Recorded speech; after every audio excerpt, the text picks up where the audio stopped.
தோழர் வெற்றிமாறன் அவர்களுடைய இயக்கத்தில் விடுதலை பாகம் 2 என்ற திரைப்படம் வெளியாகி தேசிய இனத்தினுடைய உரிமைகளுக்காக போராடுகிற போராளிகளை அவருடைய வரலாறுகளை கருவாக்கி வெளிவந்திருக்கிற இந்த படம் தமிழர்கள் அனைவரும் கொண்டாடப்பட வேண்டிய ஒரு திரைப்படமாக தமிழ் சினிமா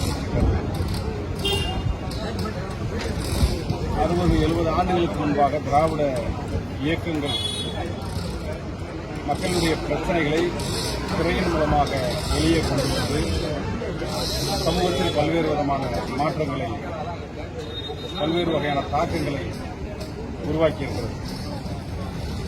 ஏறத்தாழ திரையுலக வரலாற்றில் தேசியத்தினுடைய விடுதலைக்காக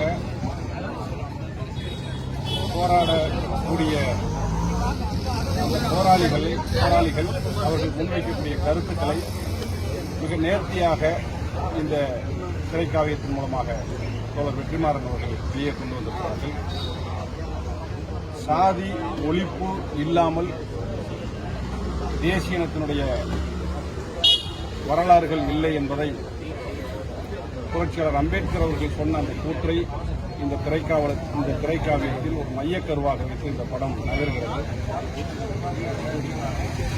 ஒரு மக்களுடைய பிரச்சனைகளுக்காக பேசக்கூடிய தலைவர்கள், இயக்கங்கள் தனிநபர் வழிபாடு இல்லாமல் தத்துவ வழிபாடை முன்னிறுத்தி செயல்பட வேண்டிய தேவைகளை இந்த படம் மிக அழகாக எடுத்து சொல்லியிருக்கிறது. இன்னும் சொல்ல வேண்டும் என்று சொன்னால், இந்திய சமூகத்தில் சாதியின் பெயரால் நிகழ்த்தப்படுகிற வர்க்கத்தின் பெயரால் மொழி, இனம், பாலினம் உள்ளிட்ட வேறுபாடுகளை களையாமல் மக்களுக்கான மாற்றமும் முன்னேற்றமும் இல்லை என்பதை திரைக்காவியத்தின் மூலமாக மிக சிறப்பாக வெற்றிமாறன் அவர்கள் இயக்கி வெளியே கொண்டு வருகிறார்கள். இந்த படம் மக்களுக்காக போராடக்கூடியவர்கள் அல்லது மாற்றத்தை விரும்பக்கூடிய மக்கள், குறிப்பாக தமிழக மக்கள் அனைவரும், தேசிய இனத்தினுடைய விடுதலைக்காக போராடுகிற அனைவரும் பார்த்து கொண்டாட வேண்டிய சிறந்த படம்.